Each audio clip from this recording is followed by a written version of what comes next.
पूरे भारत की 75% बिजली सिर्फ कोयले से चलने वाले थर्मल पावर प्लांट में ही बनती है।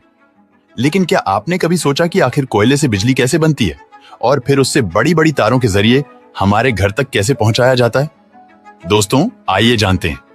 इस वीडियो में इन पावर प्लांट्स के लिए एक बड़ी जगह की जरूरत होती है, जहां पानी की आपूर्ति के लिए एक रिजर्वायर भी बनाया जा सके।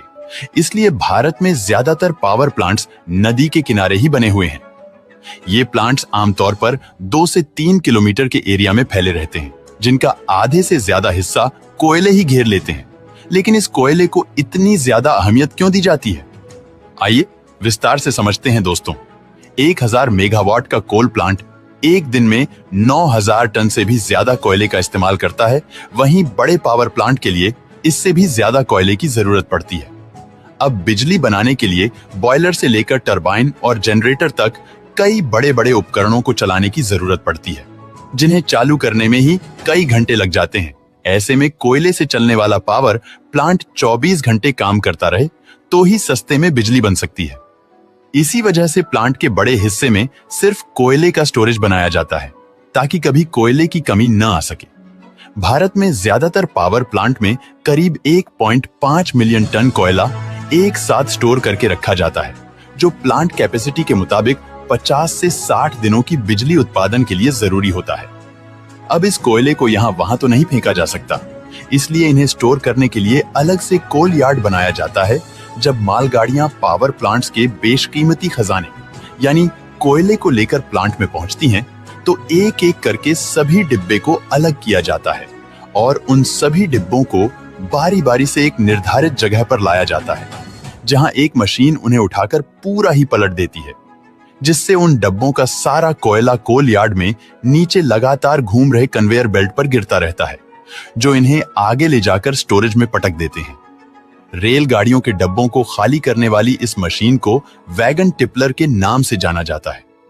अब इस कोयले को फिर से कन्वेयर बेल्ट की मदद से जरूरत के अनुसार बाउल मशीन में भेजा जाता है, जो इन छोटे मोटे पत्थरों के रूप में एक दूसरे से चिपके कोयले को क्रश करके पाउडर का रूप दे देती है। इसके बाद इस ब्लैक पाउडर को कन्वेयर बेल्ट के जरिए ही विशालकाय बॉयलर में भेजा जाता है, जहां यह कोयला तुरंत आग पकड़ लेता है। अब पूरी तरह से जलने के बाद कोयले की जो भारी राख होती है वह नीचे गिर जाती है, जिसे बॉटम ऐश के नाम से जाना जाता है। इसे कन्वेयर बेल्ट की मदद से ट्रांसपोर्ट करके किसी खाली जगह पर रखा जाता है, ताकि बाद में इसका उपयोग किया जा सके। वहीं जो हल्की राख होती है वह ऊपर उठती है। इस राख को फ्लाई ऐश कहा जाता है और इसे चिमनी के जरिए फिल्टर करके वातावरण में छोड़ दिया जाता है। इस तरह पावर प्लांट में सबसे अहम भूमिका निभाने वाले कोयले का काम खत्म हो जाता है, लेकिन अब भी बिजली बनाने का 50% काम बाकी है। अब कोयला जलने की वजह से जो आग बनी थी वह बॉयलर से होते हुए उस सेक्शन में पहुंच जाती है, जहां काफी ज्यादा वाटर ट्यूब्स होती हैं, जिनमें पानी भरा रहता है। ये सभी ट्यूब्स हीट करके पानी को स्टीम यानी भाप में बदल देती है। अब जब ये स्टीम सुपर हीट हो जाती है तो पाइप का आगे वाला हिस्सा खोल दिया जाता है, जिससे ये स्टीम उन्हीं पाइप से ट्रेवल करते हुए आगे पहुंचती है।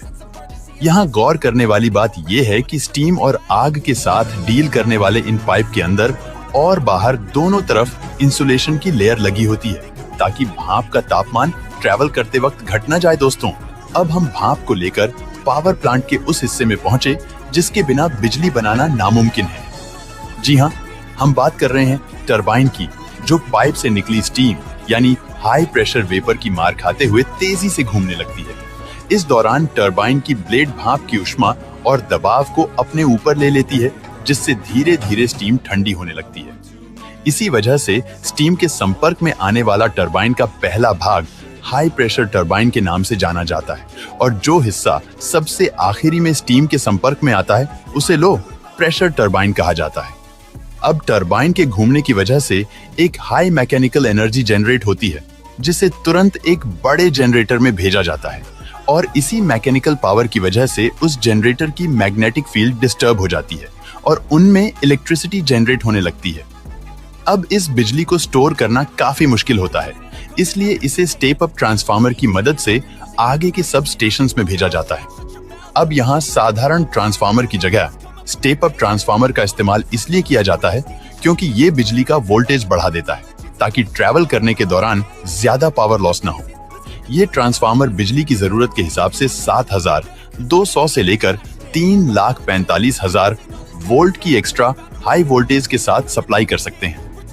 अब यह बिजली कुछ 100 से 1000 किलोमीटर लंबी तारों से होते हुए आपके इलाके में पहुंचती है, जहां स्टेप डाउन ट्रांसफार्मर इनकी वोल्टेज कम करके आपके घर 220 वोल्ट तक पहुंचाती है या 240 वोल्ट की बिजली भेजते हैं और स्विच ऑन करते ही यह बिजली आपके लाइट पंखों तक पहुंचती है, जिसकी मदद से वह आपके घर को चमकदार और हवादार बना देती है। दोस्तों, वीडियो पसंद आया हो तो लाइक और शेयर करें।